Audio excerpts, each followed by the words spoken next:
MSI claims this to be the best motherboard for 14th generation Intel, so let's see if that claim stands strong. The first thing that we're going to be talking about is the power section, which is the VRM. As far as power goes, think of this as like the heart of the actual motherboard. This thing offers as much power as you are going to need. If you have a 14900K, like I do, it's going to work. If you got a 4090 in your computer, it's going to work. Are you going to have any power drops on your computer? Absolutely not. Second thing, audio experience. How does the audio sound on your computer, on your monitors, on your headset, on a soundbar, etc.? This motherboard is using the ALC 4080 audio system, which contains no pops, contains no hissing, contains nothing.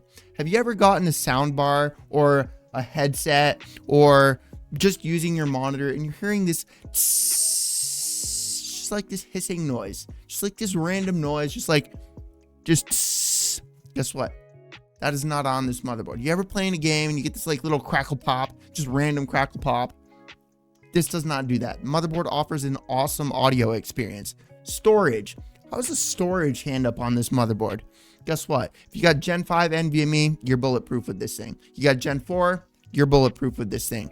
If you got the highest, fastest NVMe on the market right now, this thing is going to take care of you. So storage, speeds, NVMEs, and all that kind of stuff.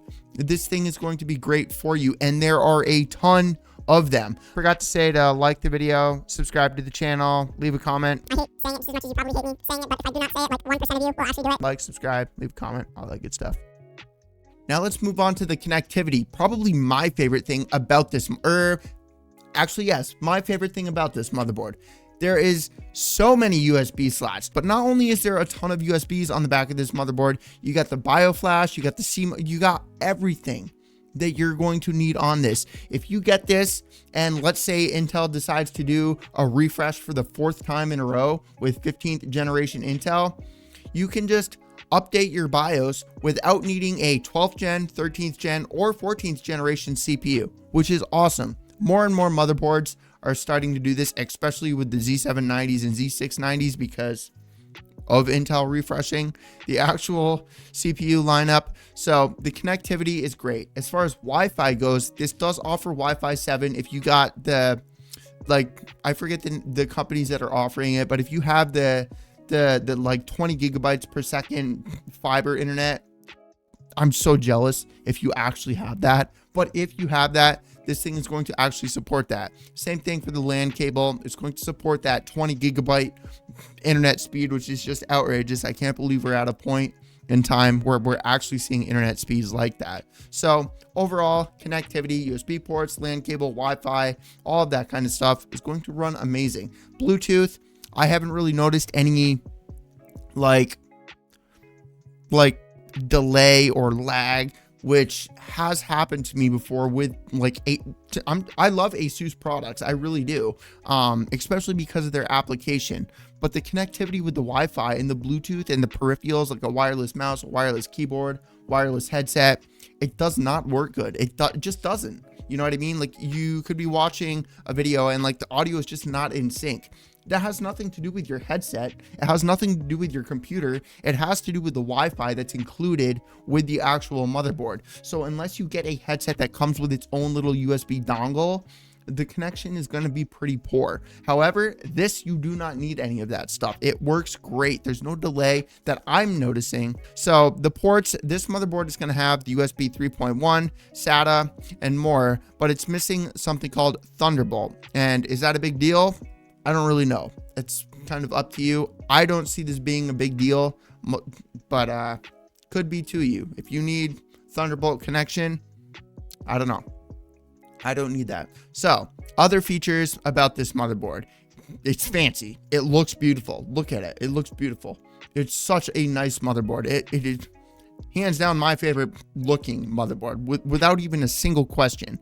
BIOS, software, and all that kind of stuff. I love MSI's BIOS. It is hands down it is so simple to use. It's so simple to use. They lay it out extremely easily. They don't use big words that you have no idea what they are. And even if they do use big words, they're big words, and then it gives you an explanation of what that big word actually is. Whereas a lot of other companies just include this big word, and then you got to go on your phone and Google what this big word means. Anybody else hear those crickets that used to have to do that? Anyways, so not only that, I love MSI's Try It. They're quote unquote MSI Try It. This is basically MSI. They also have XMP profile. I'm not saying that they don't have XMP profile, because they also have the XMP profile, but MSI's Try It is basically an even better overclocking of your VRAM. So 7200 megahertz, 64 gigabytes, 4 sticks. The other MSI Edge motherboard for it's literally the same thing. It's the non-TI version. It's just, I mean, I guess the logo looks a little bit different.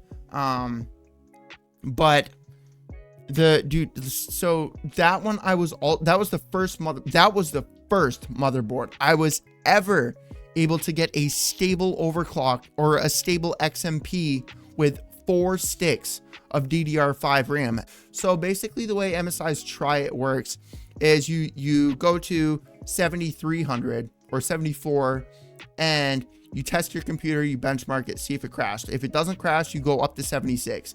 And if it doesn't crash, you go back in your BIOS, go up to 78. If it doesn't crash, you go up to 8,000. If it finally crashes at 8,000, then you go back to 7,800 and you seriously start stressing it. Like you open like 50 tabs in Google Chrome. You install another browser like Internet Explorer and you open a bunch of tabs in that. You get something like OBS, you start recording, you start playing a video game, you open up your video editor, you open up your photo editor. And if it's running fine with something you're literally never going to do ever other than this stress test, because who on the planet is having 7,000 things open on their computer? This is actually able to whatever. So then you got your features, you got Mystic lighting. I don't really care for the way they lay this out. However, it works perfectly fine. There's not like any whatever. And they do have some pretty cool features. Like you got your game sync, you got ambient light, you got Mystic light settings. You can create 3 different profiles, whatever. The 1 stick of RAM has like a little bit of a off-white right here. And it's just like, the way you fix this is you got to reboot your computer, unfortunately. But it doesn't happen. It's like once every couple of weeks that happens. It's not a big deal for me.